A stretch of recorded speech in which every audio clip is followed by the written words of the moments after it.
In September 2024, Intel was barely breathing.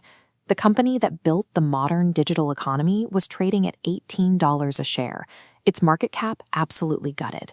Then, a competitor showed up at the door with a buyout offer. Qualcomm, a company that designs chips but relies on others to manufacture them, wanted to swallow the historic king of silicon. Qualcomm was after three specific assets. They wanted Intel's physical manufacturing plants, decades of enterprise data center relationships, and total dominance over the x86 PC market. This acquisition attempt served as a humiliating global broadcast. Intel's legacy systems and assets had reached a point where they were perceived as being worth more dead than alive. This chart tracks the explosive growth of the smartphone and AI device markets throughout the 2010s and 2020s. Notice this flat line at the absolute bottom? That is Intel, watching the two most lucrative tech booms in history leave them behind entirely. The situation worsened inside their own factories. Intel announced a new 10-nanometer chip in 2015. It didn't ship until 2019. Look at this timeline over those 4 years.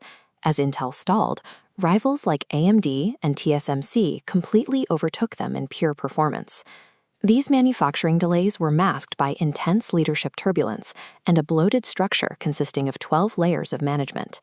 Executives were actively insulated from the failing reality on the factory floor. The microchips were definitely flawed, but they were only a symptom. Intel's core problem was a broken corporate operating system that systematically hid failure. In March 2025, Intel brought in Lip-Bu Tan. He didn't rise through the ranks of traditional chip engineering. He came from venture capital, building a career as a specialist who identified struggling tech companies and fixed them. This animation illustrates his first patch to the system. He took Intel's towering 12-layer management pyramid and brutally compressed it down to just 5. He called it speed of light operations. Now, an engineer on the floor had a direct line of communication to top management, bypassing bureaucracy. He also instituted a strict 24-hour bad news rule. If a manufacturing defect occurred or a deadline was missed, leadership had to know within exactly 1 day. Slashing 25,000 jobs and ripping out bureaucratic friction served as the required prerequisite to restart technical innovation. With the culture debugged, Tan executed his most critical mechanical shift, structurally separating Intel's chip design business from its physical manufacturing factories, or fabs. By drawing this line, external companies could suddenly use Intel's facilities to build their own silicon. Intel was now operating as a global contract manufacturer. The geopolitical payoff was immediate. The U.S. government utilized the CHIPS Act to inject $8.9 billion directly into Intel, desperate to secure a domestic chip supply chain. Then came a massive $5 billion investment from Nvidia. A direct competitor trusted Intel's newly separated foundries to physically build their own products.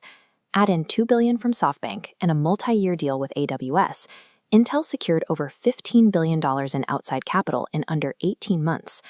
This sudden flood of capital proved the smart money wasn't betting on a flashy new Intel processor. They were rushing to secure access to Intel's newly unlocked physical infrastructure.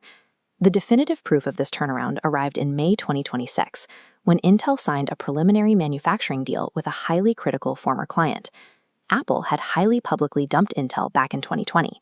They returned for one simple reason. Intel's upcoming 18A manufacturing node had finally matched the quality of TSMC. Looking at this long-term stock chart, you can clearly see the financial explosion.